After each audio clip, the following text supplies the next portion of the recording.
2024년 7월 7일 주일 오전 예배 마태복음 21장 12절에서 17절입니다. 우리 구주 예수 그리스도의 사랑을 받는 성도 여러분, 우리나라 최초의 여성 대통령, 우리나라 최초의 부녀 대통령, 우리나라 최초 직선제의 민주적 투표로서 과반 득표, 우리나라 최초 미혼 대통령 등 최초라는 수식어를 훈장처럼 달고 대통령이 된 분이 있었습니다.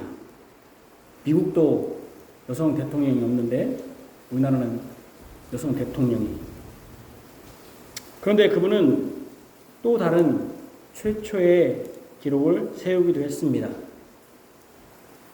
최초의 탄핵을 당한 대통령이 그것입니다. 지역적 기반과 아버지의 후광으로 경고할 것 같았던 정권은 채 5년이 되기 전에 몰락하고 말았습니다. 과반을 득표한 최초의 대통령이었음에도 그 마지막은 처참한 몰락이었다는 것이 역설적이기도 합니다. 가장 유능하고 가장 잘할 것처럼 보였던 대통령은 가장 무능한 대통령이라는 낙인을 받으며 물러나게 되었습니다. 대통령 뒤에는 대통령의 의사 결정을 한 다른 여자가 있다는 비밀스러운 실세 논란이 탄핵의 도화선이자 결정타가 되었습니다. 물론 다른 여러 이유가 복합적으로 탄핵에 작용했을 것입니다. 저는 전문가는 아니지만 제 짧은 소견으로 지금 생각해보면 그 비선 실세를 한 자리 공식적인 자리를 만들어서 예를 들면 대통령의 특임 보좌관 정도로 했으면 탄핵까지 이르지는 않았지 않았을까 하는 그런 생각을 하게 됩니다. 전혀 임명받지도 선출되지도 않은 한 여성이 임명되고 선출된 공식 직함을 가진 공직자들을 이리 가라 저리 가라 하면서 더 권세를 부리고 대통령까지 흔들어대니 국민들로서는 도저히 용납이 안 된 것입니다. 임명되지 않은 사람이 임명받은 사람을 지시하는 형국이 된 것입니다. 그 정권에 남겨진 것은 정권의 몰락과 구속이었습니다.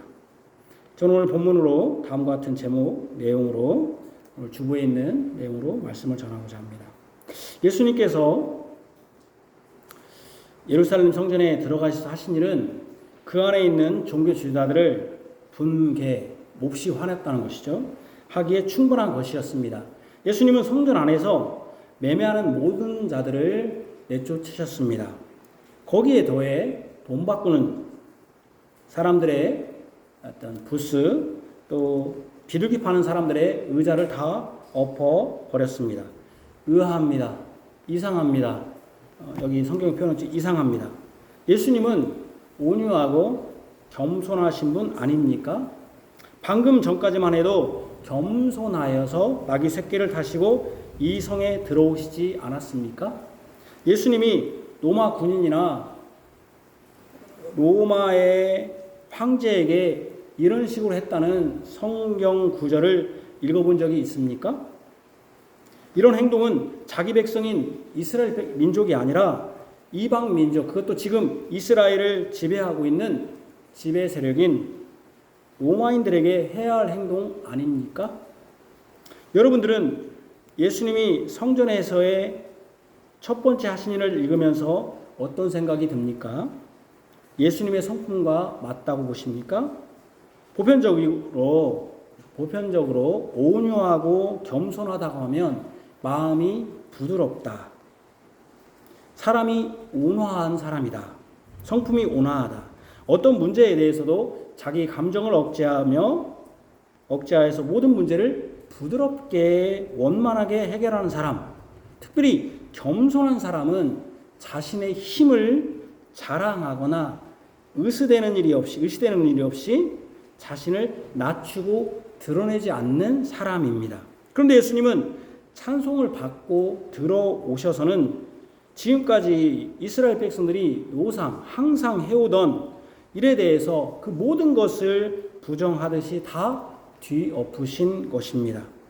이것은 단순히 성전 안에서 매매하는 자들이나 돈 바꾸는 사람들이나 비둘기 파는 상을 뒤엎는 것이 성전 안에 있는 잡상인들을 쫓아낸 것이 아니라 이스라엘 백성의 하나님에 대한 제사 물건이니까요.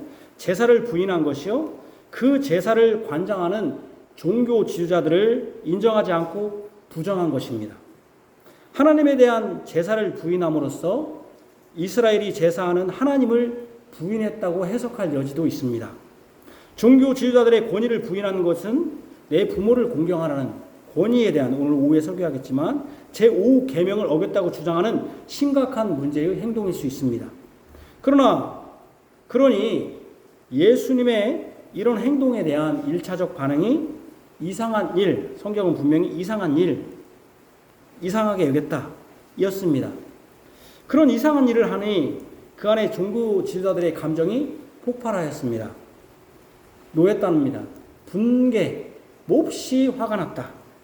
폭발한 것입니다. 화가 난 것입니다. 그러면 여러분들은 이 예수님의 행동을 보면서 대제사장이나 서기관들처럼 이상한 일을 예수님이 하시네, 뭔 짓을 하는 거야 이 사람이 하면서 화가 치밀어 오릅니까?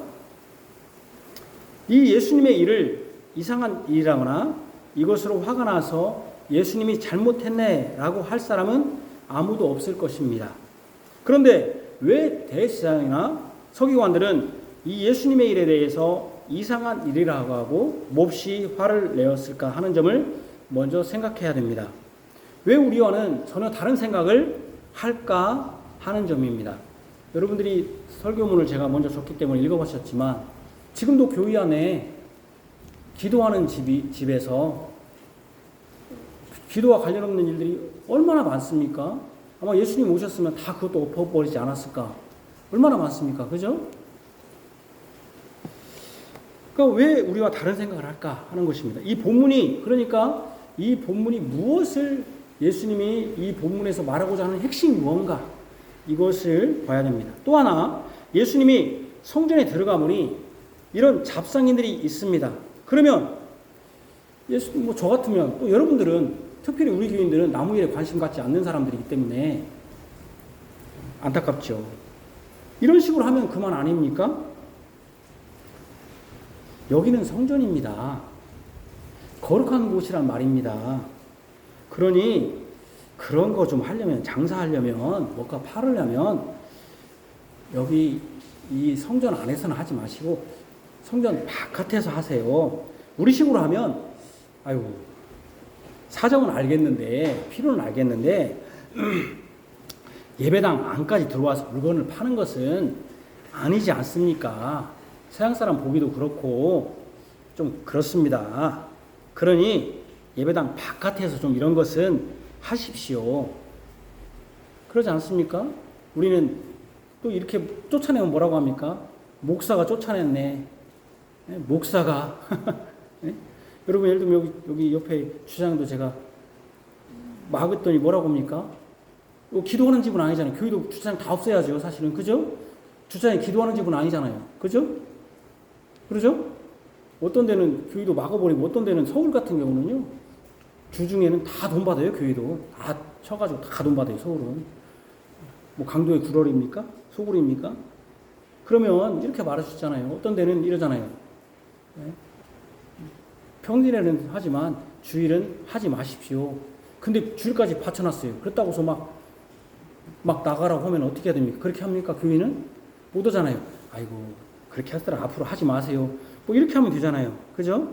예배당 안까지 예수님 마음만 따라, 아이고, 이런 거 성전 안까지는 좀 하지 마세요. 이렇게 하면 되잖아요. 이렇게 잘 안내해주면 되지 않습니까? 거기다 예수님이 이런 말까지 꼭 해야 됩니까?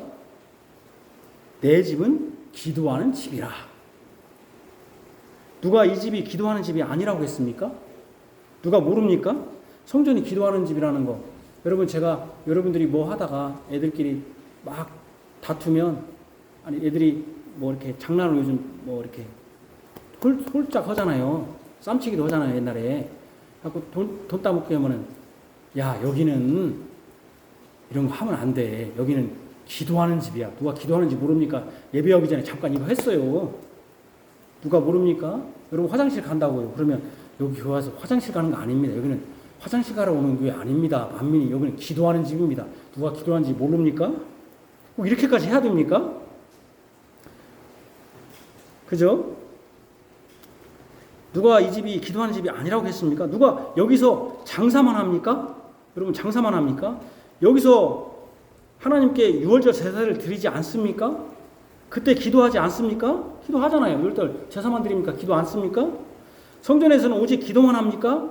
제사도 하고 그러려면 재물도 필요하니 그 재물을 파는 것인데 꼭 이 집은 기도하는 집이라고 해야 합니까?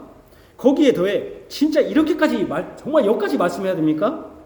너희는 강도의 소굴, 그러니까 강도의 집, 소굴을 만드는도다. 근데 뭐라고 말하냐면 여기는 니들 깡패 집단이야, 사기꾼 집단이야 이런 얘기 아니에요? 이렇게까지 해야 됩니까? 이거는 이 말은 좀 전에 내 집은 기도하는 집이라는 것과 차원이 다르게 들립니다. 여러분 이 성전은 기도하는 집이라고 하는 것은 객관적 사실 누가 봐도 맞잖아요. 이거 이렇게 하는 것과 딱 찍어서 당신이 강도의 소굴이야. 너희가 강도의 당신이 그러면 해봐요.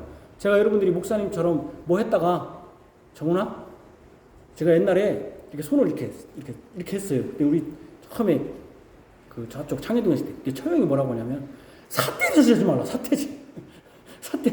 제가 강조하기 위해서 이렇게 했더니 삿대질지 말라. 왜 이렇게 하니까 자기한테는 것처럼 느끼잖아요. 그죠? 삿대질지 말라고.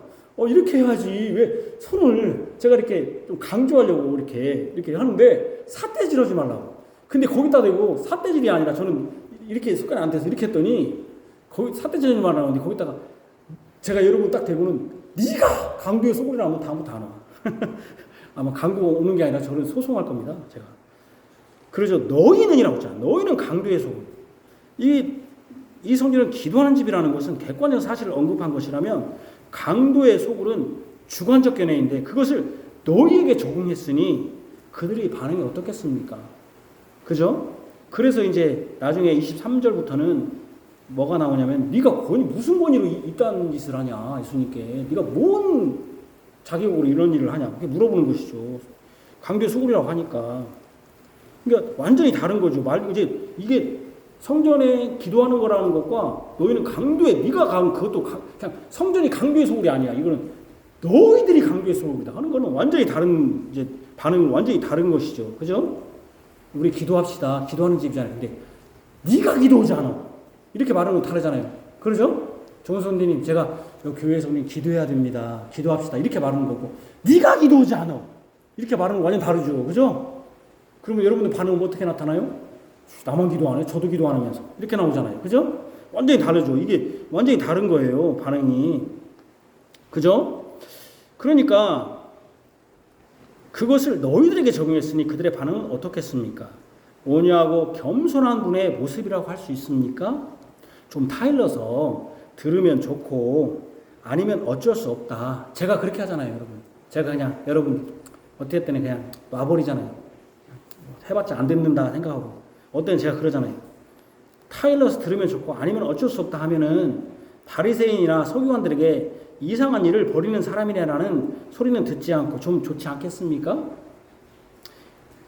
여기가 장사하는 곳은 아닙니다. 오늘은 이렇게 말할 수 있죠. 예수님이 오늘은 여기는 장사하는 곳은 아닙니다. 오늘은 설령 했더라도 다음부터는 하지 말라든지 아니면 자기가 할 게 아니라 당국자에게 말해서 여러분들이 그렇게 하잖아요. 나 손 하기 싫다. 저 사람 책임자한테 물어. 맡겨. 당국자에게 말해서 보기 좋지 않으니 여기 성전에서는 하지 말라고 하도록 하면 되지 않습니까? 하나님의 성전을 강도의 소굴 그리고 그에 모인 사람들이 강도의 소굴이라니요. 이게 가당키나 한 말입니까? 저도 이 말씀을 읽을 때 바리새인과 서기관들처럼 예수님이 이상한 일을 하시네라고 생각이 듭니다. 굳이 뭐하러 저렇게까지 하셔서 이런 소리를 들어야 하는 것이냐, 이런 생각이 드는 것이고 너무 심한 거 아니냐 하는 것입니다. 특별히 이 시대 목사들은 그런 말 못 하잖아요. 목사들 이런 소리 하면 뭐라고 그래요? 고집불통 지 잘난 맛 사는 사람. 그리고 그런 소리 하나도 않고 그냥 하든지 말든지 그냥 그러면 우리 목사님 참 성격 좋아요. 그러면서 뭐라고 그래요? 성격 좋으면서 뭐라고 그래요? 참 근데 무능력해요. 그러잖아요. 온유하다는 말이, 겸손하다는 말이 이 시대에는 어떻게 사용되는지 아세요? 무능력한 걸로 사용되잖아요. 자기 주장이 없는 거. 그죠? 지금 어떤 사람들이 대우받아요? 계산적이고 자기 꼼수 잘 부리고 이쪽부터고 절로부터고 그런 사람들이 성공하는 시대잖아요. 교회에서도 아부하고 목사한테 아부 잘하고 성공하는 사람들이잖아요. 그죠? 예수님처럼 이렇게 하면은 지금 목사님들 다 쫓겨나요. 다 집에서 다 쫓겨나요. 그죠? 이 부분은 조금 후에 이 시대의 상황과도 한번 생각해 보면서 다시 말씀드리겠습니다. 먼저 왜 성전 안에 예수님의 말씀대로 이 집은 기도하는 집인데 그 안에 이런 여러 가지 매매하는 자들이 있고 돈 바꾸는 자들이 있었겠는가 하는 점. 왜 이런 일이 있었는가 생각해 보아야 됩니다. 이 사람들을 막 무조건 비난하기 전에 왜 이게 통용되고 있었는가? 왜냐하면 통용되고 있다는 것은 그 사람들이 인정하는 것이거든요. 왜 인정할 수밖에 없게 되었는가? 매매하는 모든 사람들이라고 했는데 구체적으로 무엇을 매매했는가는 나오지 않지만 그것을 알 수 있는 것은 비둘기 파는 사람들이라고 하는 것을 보면 그 매매하는 사람들이 다 비둘기는 파는 자들이라는 것이 아니라 그가 이 비둘기가 제사에 쓰이는 물건이기 때문에 재물을 매매했구나 하는 것을 알 수 있습니다. 그 매매한 것이 비둘기 파는 자들 하는 거 보니까 제사에 쓰이는 재물을 매매한 거구나 하는 걸 알 수 있어요. 그죠? 이스라엘 백성들은 6월절이나 각 절기에 예루살렘에 와서 성전에 들어가 재물을 바쳐서 제사해야 합니다. 특별히 6월절 같은 가장 큰 명절에는 이스라엘 내국인뿐 아니라 아프리카를 비롯해 사방 도처에 퍼져 살던 유대인들이 다 모입니다. 그런데 그들이 그 먼 곳에서 여기 예루살렘까지 재물을 가지고 오기란 그리 쉬운 일은 아닙니다. 흠없는 그것도 재물을 가져와야 하고 멍에 매지 않은 새끼를 가져와야 하는데 그러려면 본인들 식수뿐 아니라 짐승의 식수까지 챙겨야 해서 여간 어려운 일이 아닙니다. 지금도 여러분 뭐 소팔로 갈 때 보통 일이 아니에요. 사실은 이게. 그죠? 그러니까 어떻게 합니까? 우리가 오는 게 아니라 누가 와요? 소 팔려면 옛날에 돼지 팔으면 누가 와요? 내가 여러분 돼지 상사 돼지 그 파는 사람까지 끌고 가요. 누가 와요? 그 사람이 오는 거잖아요. 차 타고 그 사는 사람이 오잖아요. 우리가 어떻게 가지? 근데 그걸 가져간다고 생각해봐요. 예루살렘 성까지 그 전국에서 뭐 그때 차도 있는 것도 아니고 그죠? 그렇잖아요. 우리가 여러분 생각해봐요. 우리가 지금 마트에서 물건을 사는데 그 소고기 산다고 저희가 가지고 가서 그 농장 가서 잡아가지고 갖고 온다고 생각해봐요. 보통 일이 아니죠. 그죠? 이거 설령 그렇게 해서 식수를 다 준비해서 그 짐승을 가지고 예루살렘에 왔다고 해도 제사장들이 이것이 흠이 없는지 있는지 확인할 방도가 없어요. 예를 들면 오는 길에 죽은 시체 짐승의 사체를 부지부식간에 만질 수도 있고 그 길을 걸을 수 있고 더러운 이방인이나 생리하는 여성과 접촉할 수도 있어요. 그러니 본인은 뭐 문둥병자도 만날 수 있어요. 흠없는 것이라고 해도 확인할 방도가 없어요. 그러니 제일 좋은 방법은 예루살렘 성내에서 제사장들이 공인한 재물을 사서 가지고 오면 운반하는 데 소용되는 비용이나 수고를 덜 할 수 있고 흠이 없다는 것을 제사장들로부터도 인정받을 수 있습니다. 뭐 이런 식이죠. 우리가 여기서 광무소 갈 때 뭐, 여러분 못 내놓죠? 뭐 좀 주세요 그러잖아요. 못 내놔요? 그렇죠. 신분증. 근데 신분증을 통일해야 하잖아요. 통일하지 않고 사진 이거 갖고 저거 갖고 하면 돼요? 안 돼요? 안 되죠. 여러분 원서를 써도요. 요즘은요. 원서가 아니라 원서뿐 아니라 제가 그러는 거였어요. 찬우 이번에 그 고등학교 들어가면서 학생증 했더니 야 이걸로 했으니까 너 저기 주민등록증 그거 하자 했더니 될까 안 될까요? 안 돼요. 왜 안 돼요? 나이가 안 됐어요. 아니 나이는 됐을 때 이 사진 갖고 자 조건이 사진이요 조건이 똑같다고 쳐도 안 된다는 거 왜 안 되는지 아시죠? 6개월 안에 걸 해야 된대요. 지금 중학교 3학년 1학년 때 허가가 안 된다는 거예요. 그러면 고등학교 2학년 때면 6개월 안에 해야 된다는 거예요. 여권도 그렇고 주민등록증도 그렇고 여러분 운전면허증도 내가 옛날 거면 안 돼. 6개월 걸 해야 한다는 거예요. 다 확인된대요. 이게. 그걸로 갖갔는가 안 갖는가. 그러니까 이게 아무거나 갖고 오면 안 되잖아요. 우리도 사진 아무렇거나 중구난방으로. 그죠? 고등학교 거 원서 쓰는데 초등학교 유치원 사진 예쁘다고 거기다 붙일 수 없잖아요. 똑같은 거예요, 이것도. 제일 좋은 방법은 예루살렘 성내에서 제사장들이 공인한 재물을 사서 오면은 운반하는데 소용되는 비용도 덜할 뿐 아니라 흠이 없다는 것을 제사장들로부터 인정받을 수 있습니다. 이것도 허용될 수 있는 것이, 이것도 제사장들이 이렇게 공인된다는 이것도 허용될 수 있는 것이 구약의 부정한 자가 고침을 받았을 때 그가 정결하게 되었다는 것을 확증하고 공인받을 수 있는 것은 제사장에게 보여서 그가 정결하다고 하면 부정한 자가 정결하게 되었습니다. 그러니 제사장들이 공인한 제물을 사서 제사 제물로 사용하는 것은 정결한 제물을 드리기에 가장 확실한 수순이고 공인일 수 있습니다. 돈 바꾸는 것도 여러 나라에 흩어진 유대인들이 오다 보니 매매가 원활하게 이루어지기 위해서는 한 돈으로 통일할 필요가 있습니다. 그래서 환전소가 필요한 것이죠. 환전하지 않으면 그 또 하나는 타지에서 온 돈도 흠이 없다는 충분한 증거를 낼 수가 없어요. 그것도 들어온 손으로 만졌는지 어떻게 알아요? 그러니 공인된 돈, 즉 환전소에서 받고 재물을 사는데 쓰는 게 그 환전소도 제사장들이 이거는 내가 인정한다 이렇게 공인했겠죠. 가장 정결하다는 확실한 보증입니다. 그러니까 그들의 필요에 의해서 예루살렘 성 안에 이런 매매하는 사람과 환전소들이 있었던 것입니다. 그러니까 그들이 필요에 의해서, 그러니까 왜 그 사람들이 수년 동안 그렇게 했어도 아무도 그것에 대해서 문제 제기하지 않은 이유는 그들 스스로 인정한 거예요. 아, 이렇게 하는 게 되는구나. 수고도 덜하고, 그러죠? 수고도 덜하고, 그죠? 우리로 말하면은 지금 여름 되는데 계곡에 뭐 같은 거 있으면 좋아요, 안 좋아요? 좋아요. 좋죠. 근데 문제는 뭐예요? 너무 비싸게 팔아서 문제지. 평상을 너무 비싸게 팔아서 문제지. 평상 없으면 불편하잖아요. 그거 다 갖고 다니려면. 그죠? 그러니까 필요에 의해서 됐던 거예요. 그죠? 이것을 모를 리 없는 예수님이 그들에게 이 집은 기도하는 집이다. 너희는 강도의 소굴로 만든다고 하신 것은 이상한 일일 수밖에 없었다고 바리새인들과 서기관들이 여긴 것입니다. 사실 우리나라도 추석이나 설날 명절이 가까워지면 어떤 사람이 있어요. 이거 폭리했다.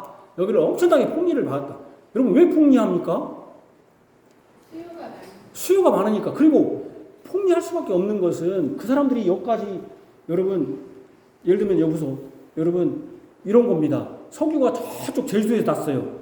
근데 서울 사람하고 제주도 사람하고 누가 더 비싸게 사용해야 돼요? 제주도 사람이 석유가 지금 제주도에서 끌고 와요. 그러죠. 서울 사람 왜요? 운송비가 들어가잖아요. 운송비가. 그러니까 이 사람들 운송비를 해줘야 할 거 아니에요. 그러니까 우리가요 뭐 폭리했다고 어떤 분들은 그러지만 물론 폭리도 있었겠죠. 그러나 사실 우리나라도 추석이나 설날 명절이 가까워지면 평상시보다 물가가 오르지 않습니까? 그때 수요가 많으니 가격이 오를 수밖에 없어요. 왜냐하면 공급은 한정되어 있는데 수요가 많으면 그 가격을 올린 사람을 여러분 강도라든지 도둑이라고 합니까, 여러분? 정훈아 명절 때 뭐 샀으면서 도둑놈 새끼들 수박 사면서 명절 때 과일 사면서 도둑놈 새끼들 그러고 삽니까? 마트 가면서? 그때는 노상 우리는 알아요. 그때는 오른다는 거. 그 뭐라고 안 해요.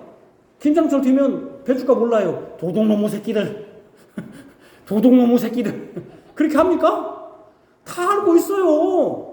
그때는 노상 다 올라요. 공부이 안 딸리니까. 그렇죠? 그러니까 이거 뭐 도둑이라고 뭐 어떻게 뭐 폭리했다고 도둑이다? 제가 이 말을 하는 거예요. 어떤 분들은 거기다 매매해갖고 폭리를 취해서 예수님이 그 말씀하셨다. 그런 것이 아니다는 거예요. 저는 그렇게 할 수 있다는 거예요. 얼마든지. 오히려 그렇게 좀 비싸더라도 우리가 계곡에 좀 비싸긴 하지만 그거 상 없어서 바리바리 그 상 들고 다닌다고 생각해봐요. 그러니까 그 사람들이 못 들고 다니니까 그렇게 비싸게 파는 거예요. 그것도 그 사람들 한철이니까 우리가 이해해야지 어떻게 해요. 꼭 오르면 안 사면 되는 것이지.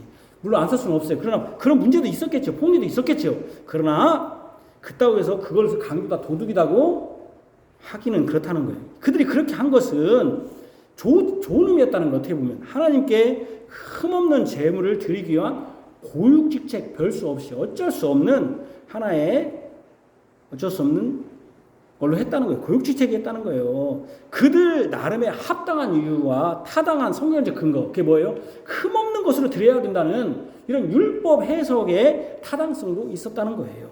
성도 여러분 요즘으로 하면은 제가 요즘식으로 얘기할게요.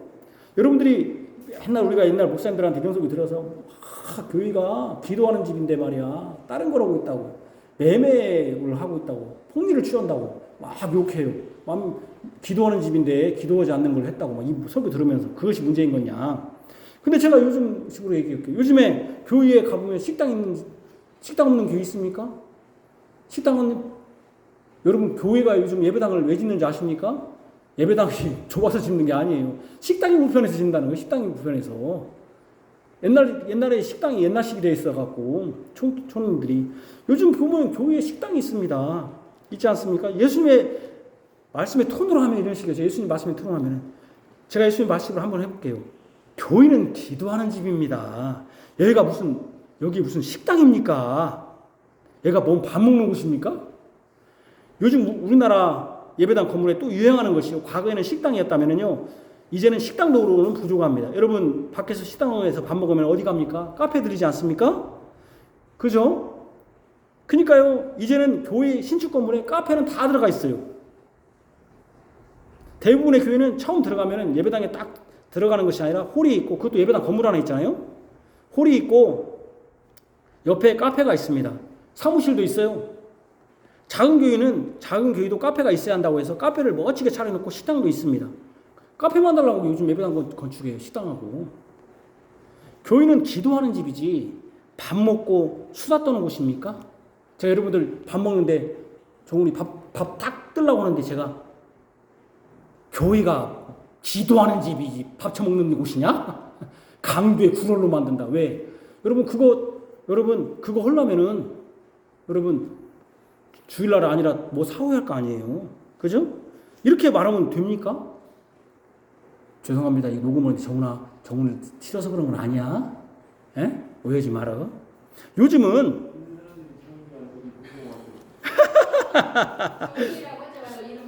그래요. 우리 고유 명수로 바꿉시다.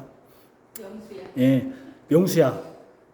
교회가 기도하는 집이지 밥 먹고 수다 떠는 곳입니까? 요즘은 교회 건물 본관에 더 확대해서 문화센터, 과거에는 교육관이라고 해서 말 그대로 주일 학생들이 주일날에 예배 공간이 있죠. 이제는 문화센터라고 해요. 지역 주민과 함께 한다고 해서 도서관도 만들고 여러 프로그램을 운영하는 문화센터가 있어요. 교회가 기도하는 집이지 도서관 책 빌려주고 주민 프로그램 하는 공간입니까? 어떤 교회는요 카페도 만들어서요 저기 보니까 좀 시내에 조금 약간의 유곽이있는데 도로가에 있어요. 그래갖고는 주중에는 카페에 장사를 해요. 이제 주일날은 교인들 그냥 카페 하지만 그 이익 창출하고 카페 해갖고 뭐 그런 교회 많아요. 그 도서관 작은 도서관 만들고 그 프로그램도 합니다. 요즘 교회가 대동하다 보니 그래서 여러분 교회가 기도하는 집이지 도서관 책 빌려주고 주민 프로그램 하는 공간입니까? 요즘 교회가 대형화되다 보니 일주일에 이렇게 큰 예배당 공간을 주일 하루 쓰기는 아깝다. 그러니 문화예술 공연 공간으로 활용하자 해서 강단의 무대 장치와 조명과 음향을 문화 공연이나 음악회나 또 뭐 이런 미술 그 갤러리 전시할 수 있도록 했습니다. 교회가 기도하는 집이지 문화 공연하는 곳입니까? 교회가 비영리 종교단체이다 보니 유치원이나 노인복지를 합니다. 무료로 하는 겁니까? 돈이 왔다 갔다 하지 않습니까? 여기가 기도하는 집이지 돈이 왔다 갔다 하는 강도의 소굴입니까? 교회의 성도들 직업도 창출하고 어려운 목사님의 생활비도 충당할 수 있다고 해서 지역 아동센터나 미혼모를 위한 사회복지 활동도 갖고 제가 카페도 운영한다고 하지 않습니까? 그것도 합니다. 여기도 돈이 왔다 갔다 합니다. 제가 그냥 그도 편하게 할게요. 교회가 강도의 소굴입니까? 근데 예수님은 너희가 강도의 소굴, 너희가 그랬잖아요. 강도의 소굴입니까? 목사님이 설교한 것을 명수정제는 알 거예요. 교회가 설교한 것을 현관 앞에 녹음 테이프로 해서 판매하고 목사님의 책을 판매합니다. 교회 안에 도서관이 있어서 도서관 있는 교회 많아요. 책을 빌려주기도 하지만 판매하기도 합니다. 교회가 책 빌려주고 테이프 사고 파는 곳입니까? 교회가 그 테이프 사고 파고 사는 사람들은 강도입니까? 교회가 강도의 소굴입니까? 교회 내 학생들이 놀 수 있는 공간을 마련하기 위해 농구대도 설치하고 축구대도 설치합니다. 어떤 대형교회는 실제 있습니다. 한국에. 실내에 농구장을 설치하기도 한 것을 보았습니다. 교회가 기도하는 집이 농구하고 축구하는 곳입니까? 선교비와 건축비를 마련한다고 농산물을 판매하고 가난한 자를 돕는다고 바자회를 합니다. 이런 때는요, 일반적인 강의보다 몇 배가 비싸지 않습니까? 때론 교회 이름으로 불우이웃돕게 한다고 바자회나 일일 후원회에 해서 식당이나 찻집을 빌려서 비싸게 팔지 않습니까? 그렇게 팔아서 이익을 남겼다고 해서 그 사람을 강도나 도둑이라고 합니까? 예수님은 강도나 도둑이라는 거예요. 교회가 기도하는 집인지. 예수님이 예루살렘 성전 안에 들어가서 한 행동을 우리 시대에 이런 식으로 적용하면 올바른 것입니까? 이 본문을 가지고 교회는 기도하는 집이라고 하는 것만 강조하면, 그래서 기도하는 집이다 하면은 지금 다 때려부셔야 돼요. 그러죠? 다 때려부셔야잖아요. 밥 먹는 곳입니까? 수다 떠는 곳입니까? 여기가 무슨 이익 창출하는 곳입니까? 언제 카페 만들어가지고 사람 그걸로 그런 식으로 해갖고 전도를 하고 성경 어디에 있습니까? 애들 안 오니까 농구대 만들어갖고 애들 오게 하자. 애들 안 오니까 영어 가르쳐주자. 그런 프로그램 돌리자. 성경 어디에 있습니까? 여기가 무슨 강도의 구롤입니까? 그렇죠. 그러면 저는 이렇게 말하고 끝나면 만민이 기도하는 집이니까 잘못됐습니다. 이렇게 끝내면 이 본문을 잘 해석한 것입니까? 지금 모든 교회도 그들 나름의 타당한 근거와 이유가 있어서 다 이렇게 교회 안에 여러 가지 시설을 하는 거 아닙니까? 그런데 예수님의 말씀대로 내 집은 기도하는 집이다 한다면 누가 할 말이 있겠습니까? 여기가 기도하는 집이다. 만민이 기도하는 집이다. 여기서 만민이 기도하는 집이라는 그 기도하는 집이라는 의미는 매매하고 그런 거 하는 거니까. 쉽게 말해서 기도만 해야 된다는 거예요, 이 집은. 그런 식으로 해석하면 많은 사람들이 그렇게 해석했잖아요. 그것이 기도하는 것은 아니잖아요. 그러면 이 본문이 진정 무엇이 잘못되었다는 것을 말씀하기 위해서 예수님이 지금 내 집은 기도하는 집이다. 너희는 강도의 소굴로 만든다고 하셨겠습니까? 예수님이 왜 내 집은 기도하는 집이라고 하시고 그들을 강도의 소굴이라고 말씀한 진정한 의미는 무엇일까요? 이것을 찾는 것이 이 본문 해석의 핵심이죠. 예수님이 예루살렘 성전 안에서 하신 일의 현상이 아니라 그 현상 안에서 말하고자 하는 핵심을 찾는 것이 오늘 본문의 진정한 해석이겠습니다.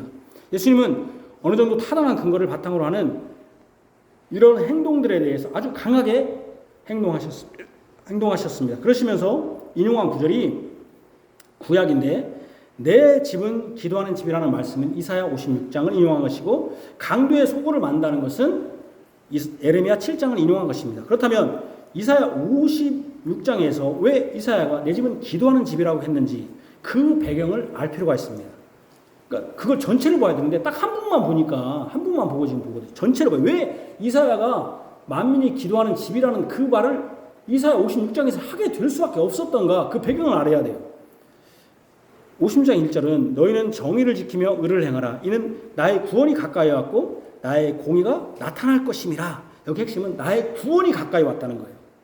왜냐하면 예수님이 여러분 지금 3년째 마지막 일주일 남겨놓고 마지막인데 일주일도 안 남은 마지막인데 여러분 그 전에도 지금 매매하는 일이 있었을까요? 없었을까요? 있었어요. 오래만 한 게 아니에요. 계속 했었어요. 그런데 왜 오래만 했느냐 예수님이. 바로 예수님의 구원이 가까웠기 때문에. 구원이 뭡니까? 십자가에 죽으시는 거. 구원이 가까웠다는 게 내용이에요. 구원이 가까웠으니 정의와 의를 행해야 한다는 것입니다. 그 정의와 공의가 무엇이냐 하면은 이사야는 안식일을 지키는 등 언약을 굳게 지키는 것이라고 했습니다. 그러면서 특이하게도 언약을 굳게 지키는 사람이 있었다. 그래서 그 사람은 언약을 지킨 사람을 여호와와 연합한 사람이다. 근데 그 두 부류가 있다. 근데 그 두 부류가 놀랍게도 이스라엘 백성이 아니에요. 이방인과 그 다음에 이스라엘 백성에 부정하다는 고자들이라는 거예요. 고자들. 이스라엘 백성들한테. 너희들이 이제 이사야는 뭘 예언하냐면 예루살렘이 망한다는 거예요. 망하는데 그때 예루살렘 성이 망하면서도 만민이 기도하는 집에 들어갈 자가 있다는 거예요. 그게 누구다? 이스라엘 니네가 아니라 이방인과 고자다라는 거예요. 고자. 그게 여호와 연합한 사람이더라는 거예요. 그래서 여호와와 연합한 이방인과 고자들은 내가 곧 그들을 나의 성산으로 바로 예루살렘 성이죠. 인도하여 기도하는 내 집에서 그들을 기쁘게 할 것이며 그들이 번제와 희생을 나의 제단에서 기꺼이 받게 되리니 이는 내 집은 만민이 기도하는 집이라 일컬음이 될 것이라. 이 말은 뭔 말이에요? 나의 나의 제단에서 번제와 제물을 받을 사람은 누구다? 여호와 연합한 자인데 그게 누구다? 이방인과 고사들이다. 니네들이 아니다. 이스라엘 니네들은 그럼 어떻게 된다? 멸망한다. 이 말이에요. 지금 이게 완전 충격. 그러면서 이 집은 누가 온다? 만민이 기도하는 이방인과 고자들이 채워질 거다. 이 집이. 그런 의미에서. 그러니까 이 만민이 기도한다는 의미는 기도한다는 의미가 아니라 어떤 의미로 사용되는 거예요? 이스라엘 백성, 듣는 이스라엘 백성들. 이사야는 지금 이방인들 고자한테 한 얘기 아니잖아요. 이스라엘 백성들 현말이잖아요. 이스라엘 백성들이 뭐 어떻게 들리는 거예요? 뭘로 들려요? 망한다. 이 성산이 망한다. 무너진다. 니네 이스라엘 백성 망한다는 이렇게 들리는 거예요. 나 기도해야지 이게 아니라. 무슨 말인지 아시겠습니까? 그러니까 내 집은 만민이 기도한 집이라 하는 내용은 이미 선택된 백성, 즉 선민인 이스라엘 백성들에게 해당되는 내용이 아니라 그들을 배제한 여호와 연합한 이방인과 고자. 실상 그들은 선민인 이스라엘 유대인들에게는 성전과 전혀 관련이 없고 물론 이방인의 뜰이 있다고 하더라도 하나님과의 복과는 관련이 없는 자들이 이 예루살렘 성에 들어와서 번제와 희생을 드리고 그 제물을 내가 기꺼이 받게 될 것이라는 말씀입니다. 이 말은 이 지금까지 니들이 유대인들이 유지하고 있던 이 방식이 무너진다. 이제 멸망해 버린다. 아까 제가 왜 여러분 최초의 대통령 탄핵 대통령 얘기했어요. 그렇게 했지만 임명되지 않은 사람이 하니까 어떻게 됐다? 몰락됐다. 망해버렸다. 제가 그걸 그래서 인용한 거잖아요. 제가 초도에 왜 인용했겠어요. 그거를. 그렇죠. 그래서 이방인과 고자들은 이사야 표현대로 이스라엘에 쫓겨난 자들입니다. 그들을 하나님이 모으시겠다. 이사야에서 보면 56장에 보면 진정으로 이 성전에서 예배할 자는 여호와와 연합한 자들이고 언약에 충실한 자들이지 혈연적 이스라엘 백성이만 하면 되는 것이 아니라는 것입니다. 선민인 이스라엘 백성들이 언약을 버렸으니 이제 이 예루살렘 성에 예배할 자들을 이스라엘에 쫓겨난 자들, 언약에 소망이 없던 자들, 그게 누굽니까? 이방인과 고자들로 채우겠다는 것입니다. 그러면서 이런 구원이 가까이 왔는데 이사야 56장에 보면 이 상황을 알지 못하고 지금 독주에 취해갖고 독주를 잔뜩 마시면서 내일도 오늘도 크게 넘치리라고 하는 벙어리 개 같은 그 숲의 짐승하고 비교하거든요. 숲의 짐승은 뭐겠습니까? 지금 이스라엘 밖에 있는 고자들과 이방인 같은 사람이에요. 근데 이 개들과 제가 그때 설교할 때 말했어요. 개들의 특징은 뭐다? 집에 앉아있다. 그래서 편안한 걸 먹을 수 있다. 짐승들은 자기가 먹어야 되는데 숲에 있는 것은. 근데 이 벙어리 개 짖질 않아요. 그리고 독주에 잔뜩 취해가지고 내일도 오늘도 크게 넘치라는 벙어리 같은 개 같은 이스라엘의 파수꾼인 종교 지도자들을 질타했어요. 파수꾼이 뭐예요? 뭔가 적들이 오는 걸 보는 사람이야. 보초범이잖아요. 이게 종교 지도자들이 짖지를 않아요. 개도 자지.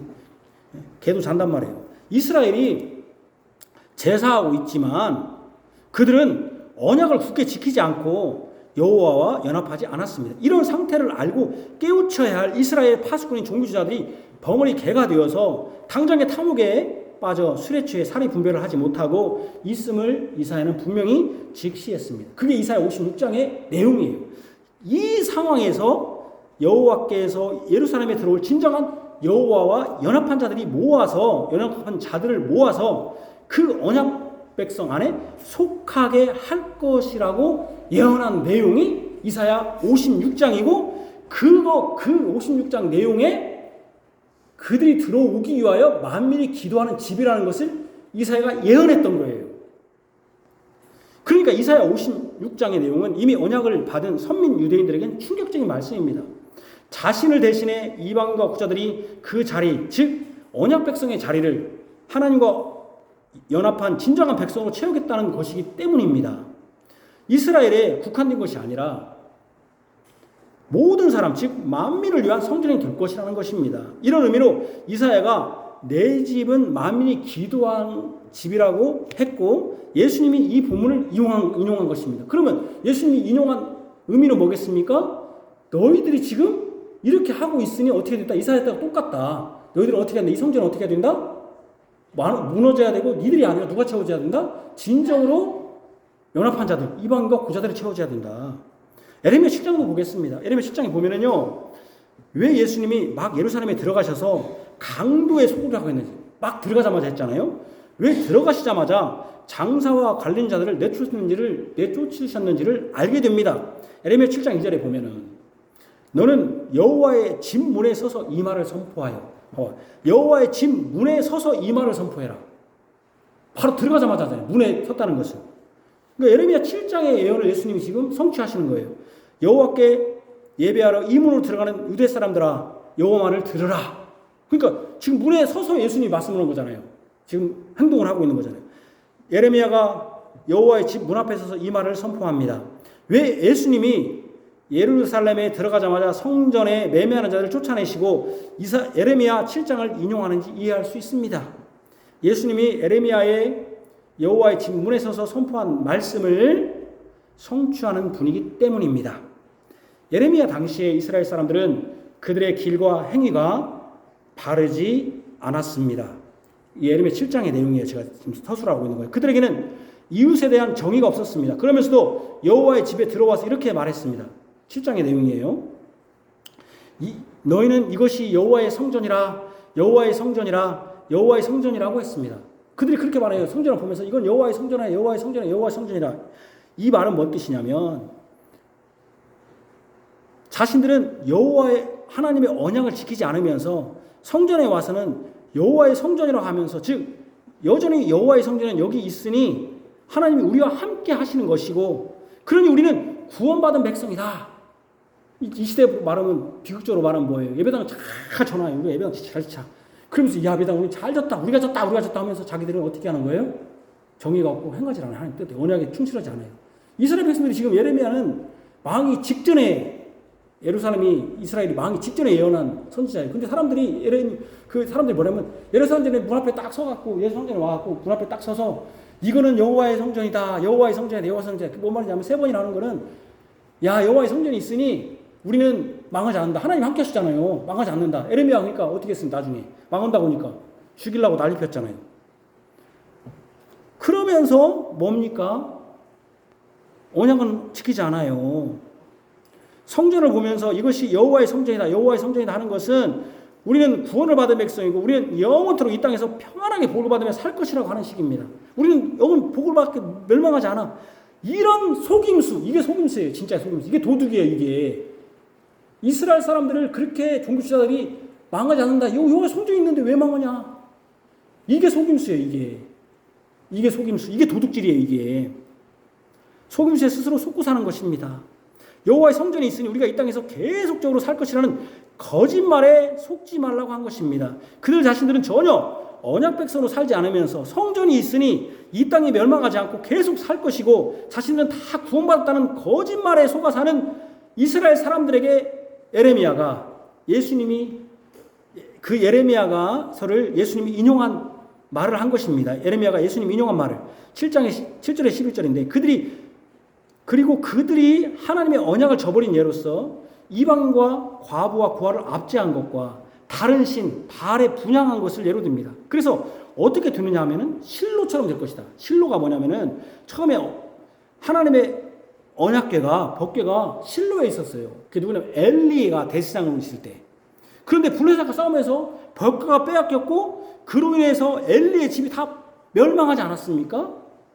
이제 너희들이 그때 어떻게 했습니까? 법궤 가지고 있으면 불에 싸우면 이긴다 했지 않습니까? 니들이 지금 그런 식이다. 여호와의 성전이 있으니 우리는 안 망한다. 엘리의 아들들이 불에서 지니까 야 법궤 가지고 있으면 우리가 이긴다고 했는데 졌잖아요. 자 에레미야도 뭘 예언하는 거예요? 속고 있다. 니들 어떻게 된다? 망한다 이거예요. 망한다. 성전이 있다고 지금 성전에서 제사 드리고 있다고 실로처럼 된다 이거예요. 이제 너희들이 여호와의 성전을 보면서 지금 구원을 받았다. 조상 때처럼 이 땅에서 영원히 살겠다고 하면서 언약을 버리고 이게 다 지금 예레미야 7장에 나오는 내용이에요.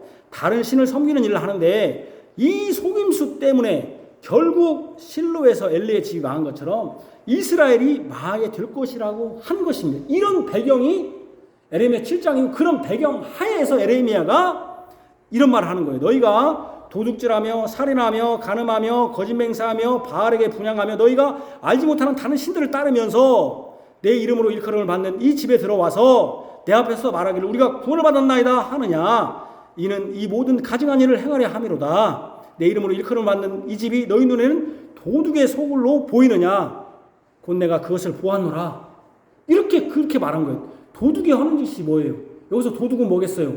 뭔가를 가르친 게 아니에요. 뭘 가르친 거예요? 그들의 마음을 속인 거예요. 도둑이 어떻게 여러분 합니까? 속이는 거잖아요, 사람을.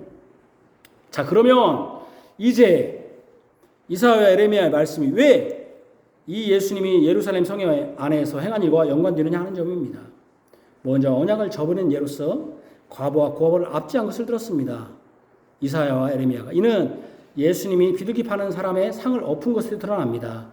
비둘기는 재물 중에서 가장 가난한 자들이 바치는 것입니다. 그들은 너무 가난해서 여기 와서 살 돈이 없을지도 모릅니다. 그래서 집에서 그 재물을 가져와야 할지도 모릅니다. 그런데도 일률적으로 다 그곳에서 사도록 한 것입니다. 이를 통해 마태는 당시 종교 지도자들이 과부나 고아를 즉 가난한 자들을 돌보지 않은 것임을 드러내고자 한 것입니다. 거기다 우리는 이 사건 바로 이어서 나오는 무화과 나무에서 잎사귀만 있음을 보시고 말라 죽게 하신 것을 통해 그들이 열매가 없는 즉 여호와 하나님과 연합함이 없는 돈에 배부르고 종교 행위에 잔뜩 도취된 이사야가 언급한 포도주에 취한 개들임을 지적한다는 것입니다.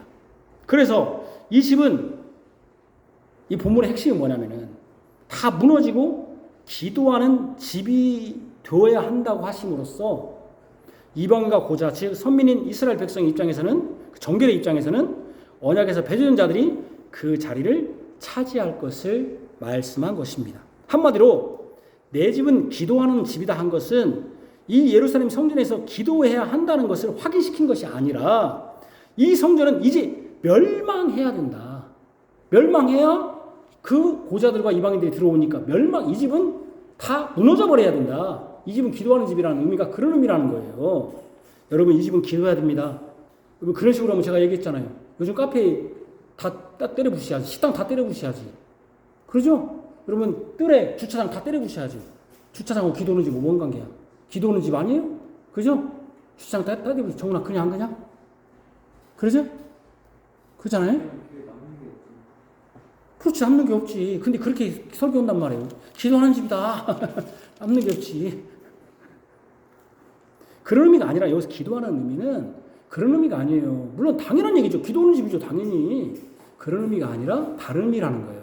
바로 성전이 무너질 것을 예언하는 의미로 이런 표현을 썼다는 거예요.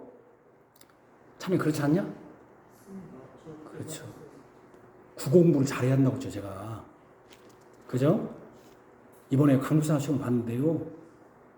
목사님들이 글을 쓸 줄 모르는데 글을. 그래갖고 논술을 좀 해야겠다고.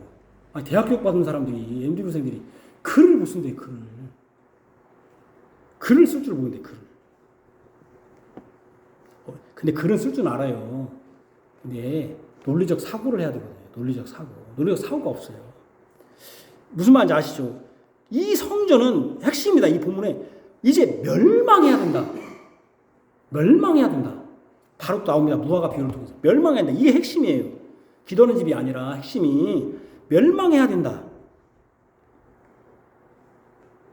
사실 제가 어떤 설교자들 설교처럼 교회는 만민이 기도하는 집이니 기도해야 합니다는 기도를 강조하는 말이 아닙니다. 사실 그렇게 하면서도 앞에서 말한 대로 그들도 교회 안에 여러 가지 기도 외에 다른 것들을 위한 건물이 있고 시설이 있지 않습니까? 앞뒤가 안 맞는 일을 똑같이 하는 거죠. 그러니까 교인들도 참 멍청해. 그렇게 하고도 우리는 카페도 있는데 그건 기도하는 집 아닌데 아무 말도 못해. 왜? 한국에서는 목사는 대들으면 큰일 나니까.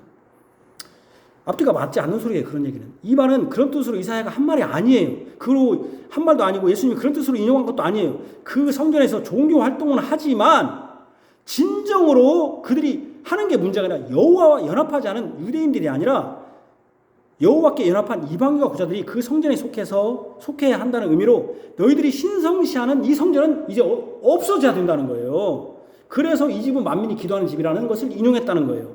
이것을 더욱 명확하게 하는 것이 에레미야의 도둑의 소굴이라는 거예요. 여기 예레미야서의 도둑의 소굴의 도둑은 무엇인가를 훔친 행위로 도둑을 의미하는 게 아니에요.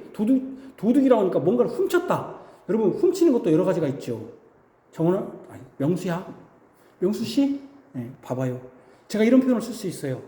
우리가 제일 똑똑한 우리 명수라고 하면은 이제는 이 친구를 말하는 거예요. 숫자 돌림이니까. 알았죠? 숫자니까. 명수가 똑똑하니까. 나는 저 여자의 마음을 훔쳤어. 제가 아빠는 엄마의 마음을 어떻게 훔쳤어? 여러분, 이 훔쳤다는 의미는 뭡니까? 그렇죠. 마음을 사로잡았다. 마음을 뭐 했다? 도둑질했다. 어떻게 보면 마음을 어떻게 속였습니까? 왜 아빠 같은 사람이 결혼 못 할 것 같은데 엄마 같은 사람을 마음을 훔쳤어? 이 말은 뭐예요? 아빠는 마음을 사기친 거야. 지금 생각해보면 그런 뜻이거든요. 훔쳤다는 게 꼭 돈을 뭐라고요? 그죠. 꼬셨냐. 근데 꼬셨냐는 것을 훔쳤다고 말하잖아요. 이 도둑질이라는 게 꼭 돈을 강탈했다는 의미로 사용하지 않습니다. 제가 이제 잘 봐봐요. 그래서 에레미야의 도둑은, 여기 도둑의 소굴은 무언가를 훔친 행위로 도둑을 의미한 게 아니에요. 꼭 굳이 이 물건을 훔쳤다는 걸 알게 될 거예요. 에레미야는 이 성전이 너희에게 도둑의 소굴, 여기서 도둑은 어떤 물건을 강탈한 행위에 앞서 속임수. 아까 제가 아빠는 어떻게 엄마 마음을 훔쳤어. 그 말은 어떻게 속였어. 그 말이잖아요. 지 같은 못 얻었는데 그런 의미로 쓰인거든요. 속인 거잖아요.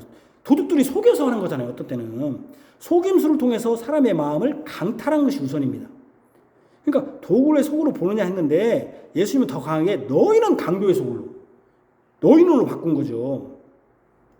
강도의 속으로 만든 사람이 누구냐면 너희들 바로 이렇게 종교행위하면서 나는 구원받았다. 여기 여호와의 성전이 조상 때부터 있었으니 계속 여기에서 살 것이라고 안심시키고 거짓으로 속이는 그 사람들이 도둑이라는 거예요. 지금 예레미야 니들 망한다 하는데 그 사람들 뭐라면 성전에 올라갈 때 성전이 저기 있다 우리는 안 망한다. 근데 지금 진짜 참 선지자인 예레미야 니들 망한다. 망하면 어떻게 한다. 바벨론으로 가야 된다. 안 망한다. 종교시대는 안 망한다.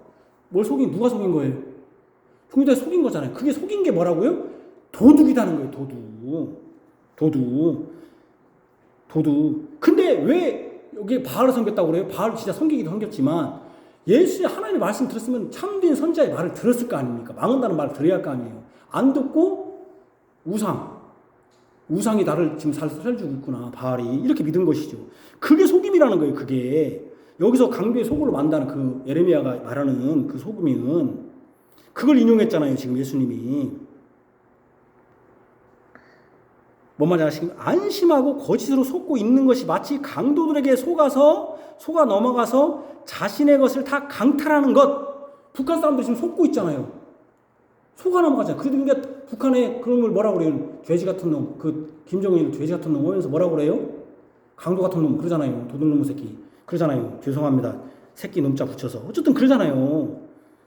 도둑님이라고 할 수는 없으니까. 그죠? 그러니까 뭔 말입니까?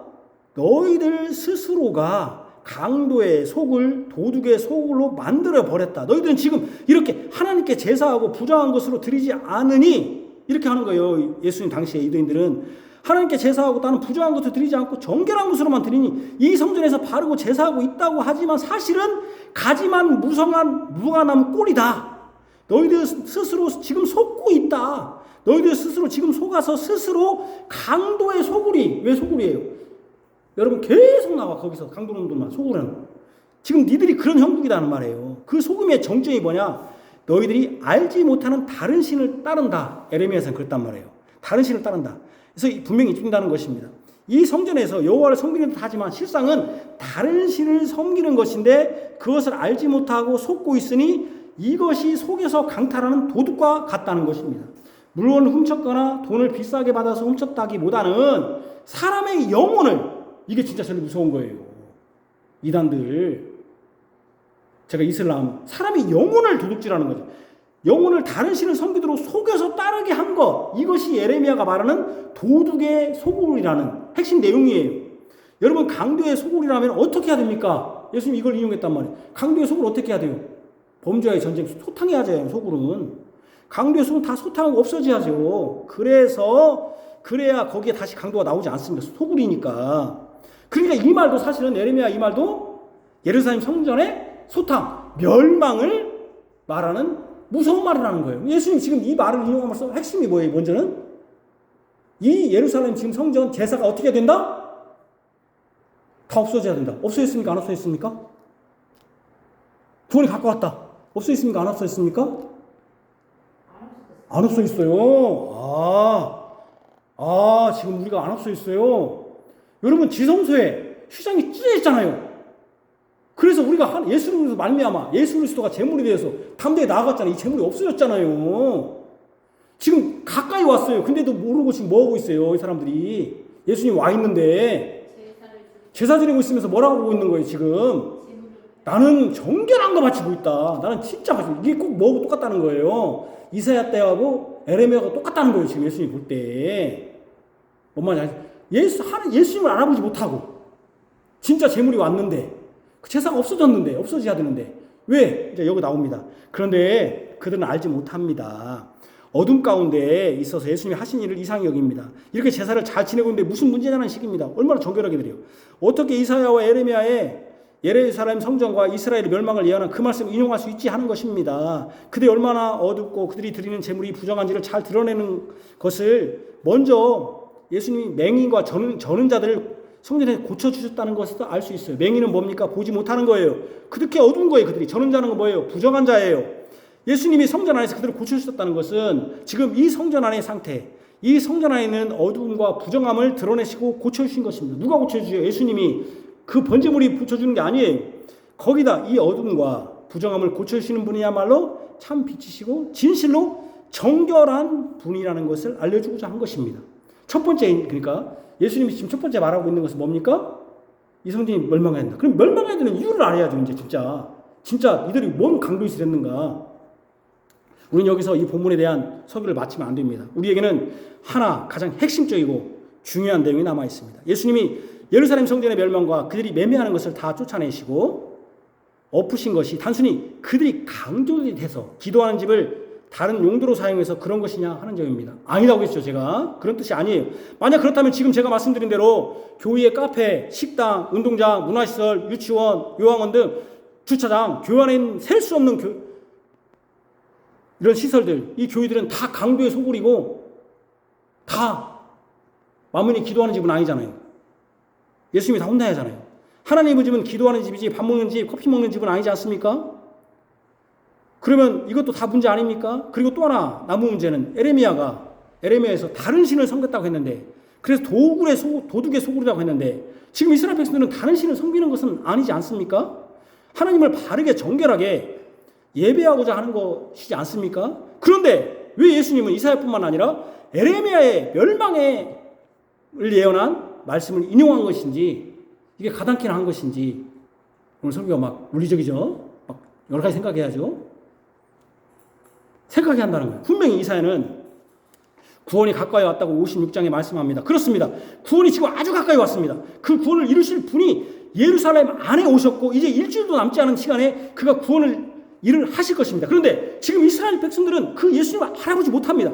예수님 예루살렘 성전 안에 있는 사람들은 소동하면서 이는 누구냐라고 말합니다. 이 말은 사실 마태복음 2장의 헤롯의 말과 같습니다. 그들은 사탄의 편에 서서 내쫓긴 나사렛 선지자 예수를 생각하고 있습니다. 그들은 예수님을 찬양하기보다는 이상히 여기고 오히려 예수님을 찬양하는 어린아이들을 분노하기까지 합니다. 분개하기까지 합니다. 그런데 잘 생각해 보십시오. 지금 이게 핵심입니다. 더 중요한 것입니다. 그들 아까 다른 신을 안 섬겼잖아요. 근데 왜 문제냐? 왜 도둑의 소굴이냐? 지금 그들이 유월절에 제물을 바치는 그 제물은 무엇을 예표하고 있고 무엇을 지금 알려주기 위한 것이었습니까? 메시아. 그렇죠. 바로 참된 이 지금은 이걸로 대신해서 죽이지만 유월절이지만 진짜 우리의 죄를 구원할 짐승이 구원을 못하니까 그분을 예표하고 있었다는 거예요. 지금까지. 근데 그분이 왔어요, 안 왔어요, 지금? 근데 못 알아봐. 왜 못 알아봐? 다른 신을 섬기니까. 아까 뭐예요? 맹인이처럼. 그러면 자기가 지금 종교생활 하는 거 뭐예요? 하나님을 섬기는 게 누구 섬기는 거예요? 모르는 어떤 신을 섬기는 거예요, 지금.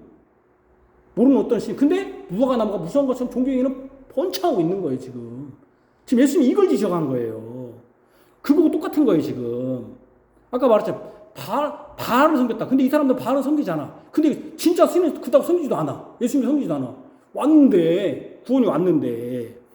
6월절이 잘 보세요. 이집트에서 애굽에서 나온 것을 기념하여 지내는 절기 아닙니까? 6월절은 구원을 감사하고 찬송하는 절기 아닙니까? 그렇다면 진정한 구원자, 진정한 6월절의 어린 양이 지금 여기 눈앞에 있습니다. 예수님입니다. 그런데 그렇다면은 무지몽매한 대중들은 못 알아봐요. 그거를. 그러면 지금까지 그래서 못 알아본다 해도 지금까지 이 6월절을 관장한 종교 지도자들을 깨달아야 하잖아요. 그럼 제가 여러분 설교할 때 누구를 전해야 돼요? 예수님을 전하는데 예수님 안 전하면 엉뚱한 소리만 하는 거예요. 지금 이 사람들은. 그러면 자기들은 막 잘 먹고 잘 살아. 잘 먹고. 이스라엘 백성이 그런 거예요. 모른다 하더라도 이 종교 지도자는 알아봐야 하잖아요. 예수님을. 우리가 수천 년 동안 지금 했으니까. 이들이 어린이들이 호산나 호산나 다윗의 자손이 하면서 이 사람이 진정 우리가 지금까지 1000년 넘게 제사한 6월절의 원형이 아닌가 이런 생각을 해야지 않느냐는 얘기예요.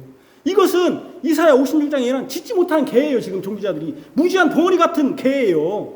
그렇게 아닙니까? 잠자기를 좋아하면서 탐욕에 빠져 있어. 돈 장사 잘 되잖아요. 지금 종교 장사 잘 되고 있잖아요. 그죠? 그 사람들이 다 와서 지금 자기들이 하고 싶은 대로 하고 있잖아요. 탐욕에 빠지면서 족한 줄을 알지 못하고는 몰지각하게 지금 성전에서 제사 제물로 이익이나 챙기는 포도주에 취한 길들여져 매여서 집중에 따뜻한 밥을 먹으면서도 제할 일을 하지 않는 이런 개들이 아니냐 이 말이에요. 지금 그죠? 종교 지도자들이 이제 분명해졌습니다.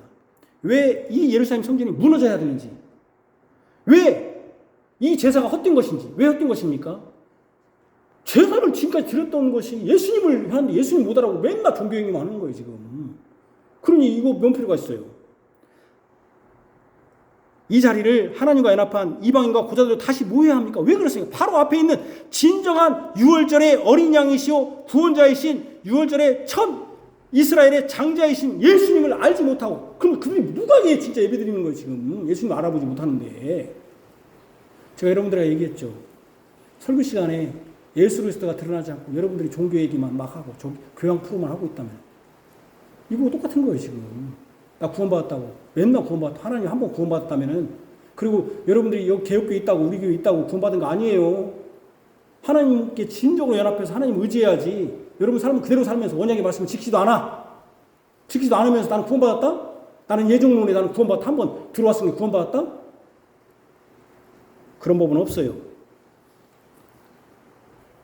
그러니까 여러분, 그들은 하나님의 의를 모르고 자기 열심으로 자기 종교를 세우는 이 예루살렘 안에 있는 자들, 그러면서도 우리는 하나님을 잘 섬긴다고 스스로 속고 속이는 도둑 같은, 그 지금 이 사람들이잖아요.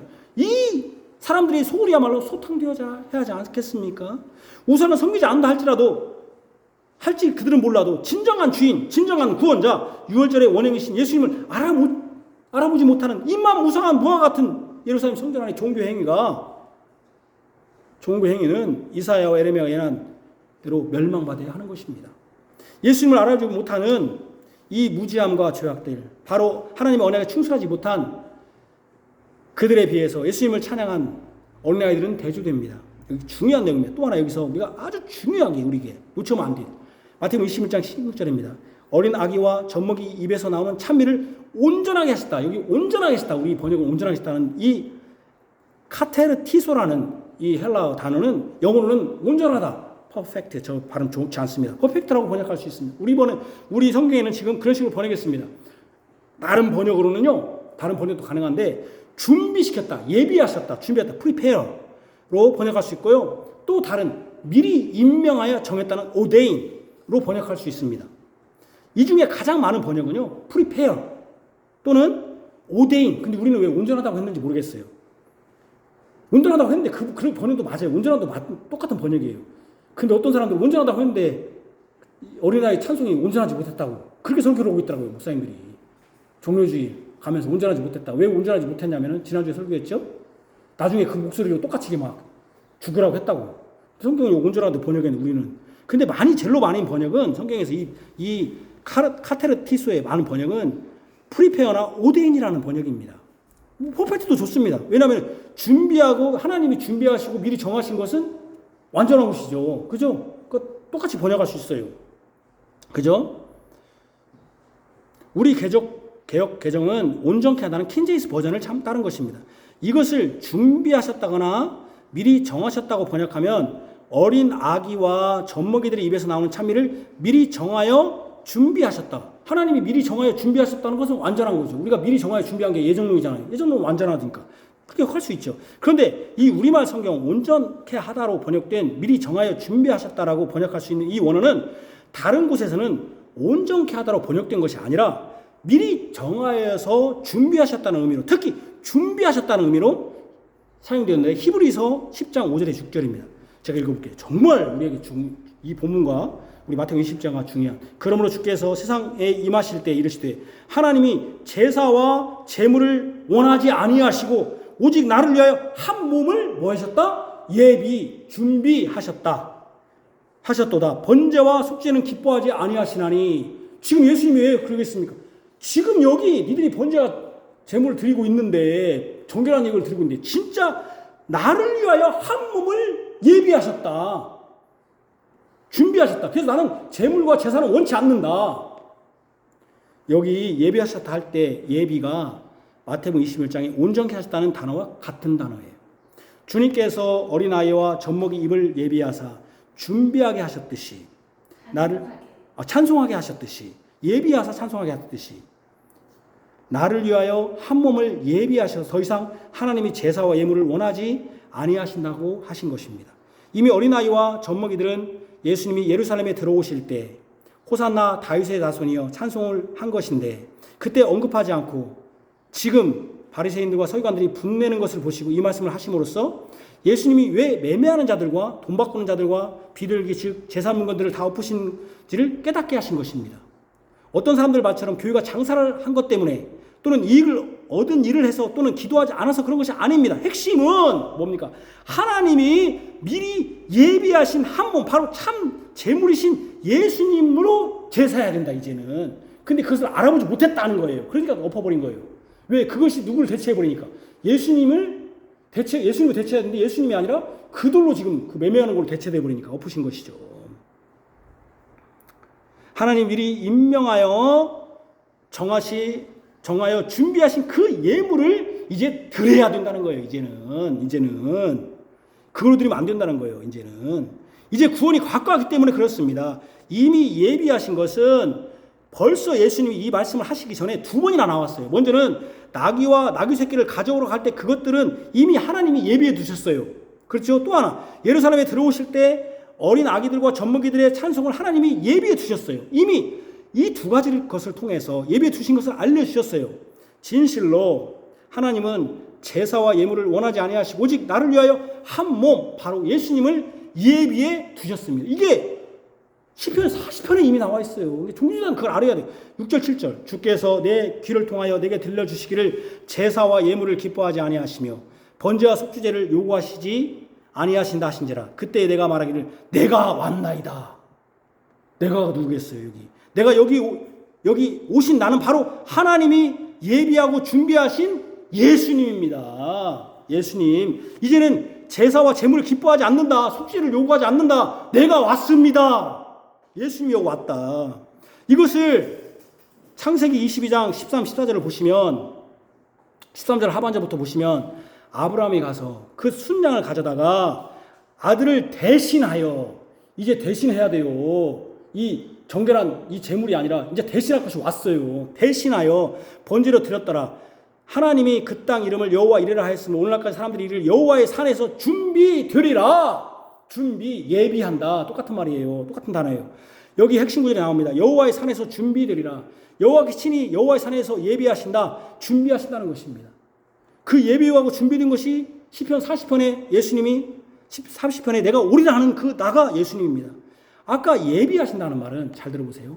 프리페어라는 뜻도 있지만 제가 또 무슨 뜻도 있다고 했죠? ordain, 미리 정하여 임명했다. 또 perfect, 온전하다는 뜻도 있다고 했잖아요. 이것을 연결해 봅시다. 하나님이 준비하여 미리 정해서 임명한 것은 온전한 것입니다. 맞죠? 하나님이 준비하여 미리 정하여 임명한 것은 온전한 것입니다. 맞죠? 그러니까 하나님이 미리 준비해서 유월절 제물로 미리 정해서 임명한 바로 예수님은 온전한 것입니다. 온전한 분입니다. 그것이 말로 진짜 정결한 것이고 그것이야말로 온전한 예물입니다. 근데 그들은 지금 뭐라고 하는 거예요? 예수님이 왔는데 그 예물 드리는 게 누굴 드리는 거예요? 예배를 지금 드리고 있는 거예요. 못 알아보고. 예수님이 얼마나 열받겠어요. 누가 분개해야 됩니까, 사실은? 예수님이 더 분개해야 돼요. 그죠? 이거하고 똑같아요. 예를 들면 제가 우리 명수가 대학을 갔는데 저쪽 서울로 갔다고 쳐봐요. 근데 너무나 보고 싶은 거야. 맨날 사진 보고 있어요. 핸드폰 사진. 근데 이 명수가 우리 집으로 왔네. 근데 지금도 명수가 왔는데 명수는 못 알아보고 맨날 사진 보고 명수야. 이랬더니 이 명수가 사진을 던져버리면서 이건 지워쳐. 했더니 이게 뭐는 짓이야? 이게 명수인데. 여기 명수가 와 있는데. 지금 이런 식이에요. 무슨 말인지 아시죠? 그런 식이에요. 여기 예루살렘 성 안에서 불법을 행하는 자들, 즉 왜 불법인가 보십시오. 하나님의 언약을 버리고 자신들 마음대로 행하는 자들이 있습니다. 바로 바리새인과 서기관들이 그들의 허락을 받아 장사하고 환전하며 이익을 취하는 자들입니다. 그들은 하나님이 임명한 자들입니까? 아닙니까? 하나님이 임명한 자들이 아니에요? 매매하는 자들 임명한 자들이 아니에요? 아닙니다. 임명한 자들이 아니에요. 하나님이 미리 준비하시고 미리 정하시고 임명한 분은 예수님이지 지금 장사꾼들이 아니에요. 불법으로 지금 제사장들이 불법으로 임명한 거예요. 불법으로. 누가? 제가 아까 최초의 대통령 그 얘기했죠. 불법으로. 누가 불법을 행하고 있어요? 예수님은 지금 미리 정하여 임명하신 분인데 이분이 왔는데 누가 지금 판치고 있어요? 불법. 임명받지도 않은 사람들이 지금 거기 예루살렘 성문 안에 와서 자판 피고 지금 장사하고 있는 거예요, 지금. 그죠? 바로 바리새인과 서기관들과 그들이 장사하고 환전한 이익을 취하는 자, 그들은 하나님 임명한 자들이 아니에요. 그들은 준비하고 정하시고 임명한 분은 예수님이에요. 그분이 온전합니다. 그런데 하나님이 예비하시고 준비하신 예수님은 못 알아보면서 자신들이 임명하고 예물을 준비해서 드린 재물을 정결한 예물로 온전하다고 하니 예수님이 보실 때 어떻겠습니까? 이 불법을 행한 자들 가만히 두어야 합니까? 불법으로 돈을 벌고 불법으로 자신들이 영업하는 사람들을 도둑들 아닙니까? 이게 도둑 아닙니까? 그죠? 이게 도둑들 아닙니까? 돈만 벌었습니까? 진정한 유월절 어린 양이신 예수님을 따르지 않고 다른 신들을 따르게 한 것이 아닙니까? 에레미야 예언이 맞지 않습니까? 사람들을 속였지 않습니까? 이것이 가장 큰 도둑질, 속임수 핵심 아닙니까? 사단이 하는 짓 아닙니까? 그러니 예수님이 강도의 소굴이다 한 것은 당연한 것 아닙니까? 왜 이 일을 예수님이 하실 수 있습니까? 바로 예수님만이 합법적으로 하나님께서 준비하시고 미리 정하여 임명하신 온전하신 분이기 때문입니다. 이제 이 본문이 이해가 되십니까? 예수님이 준비하시고 예비하시고 미리 정하신 온전한 제물이신 한 몸 예수님이 왔는데 아직도 아무도 깨닫지 못하고 불법의 제물들을 정결하다면서 완전한 정품 딱지를 붙여 팔면서 제사하고 있으니 예수님이 보실 때 얼마나 화가 나시겠습니까? 오녀 겸손하다고 해서 불법을 눈감아야 합니까? 정품이 왔는데 짝퉁이 정품 노릇을 하고 있으면 정품이 가만히 있어야 합니까? 그래서 예수님이 이사야서와 에레미야서를 인용하시면서 이 도둑의 소굴은 딱 하나밖에 없다. 그들은 다 소탕 해야 된다는 무서운 심판을 말씀하신 것입니다. 우리는 온전한 유월절 어린 양이 되셔서 우리의 참된 중보자 되신 대제사장이신 예수님을 온전히 믿습니다. 이분을 의지하여 이분이 드린 제물로 우리는 그분을 의지하여 드립니다. 우리는 우리의 참되시고 유일한 중보자이신 예수님만 의지해 예배합니다. 우리에게는 하나님이 미리 준비하시고 임명하신 온전한 중보자가 계시며 그분만이 우리의 죄를 속전하시고 구원하실 유일한 구원자이심을 믿습니다. 바로 구약에서 하나님이 유월절 어린 양으로 준비하신 예수 그리스도입니다. 우리는 이 예수님께 온전히 연합해야 합니다. 이사야서와 가르친 대로 구약에서는 여호와로 맹명된 예수 그리스도와 연합한 이방인인 우리들, 이스라엘 밖에 있어 마른 나무와 같던 고자인 우리들이 예수 그리스도와 연합함으로 참된 성전인 한 몸인 예수 그리스도의 교회에 모여 그분께 속하게 되었습니다. 이 얼마나 놀랍고 영광스럽고 감사하며 기쁜 은혜요 사랑입니까? 우리는 이 예수님을 온전히 알고 믿고 찬송합니다. 그분을 높입니다. 우리의 구원은 오직 예수님 뿐입니다. 우리가 의지하고 제사할 분은 예수님 뿐입니다. 그 예수님을 찬송합니다. 호산나 호산나 다윗의 자손이 오시니여 하나님이 미리 정하여 임명하시고 우리의 화목제물로 준비하신 온전하신 예수님을 찬송합니다. 할렐루야. 아멘. 기도하겠습니다. 하나님 아버지, 우리의 참된 제물, 우리의 죄를 용서하시기 위하여 참된 제물, 화목제물이 되게 되어주신 예수님,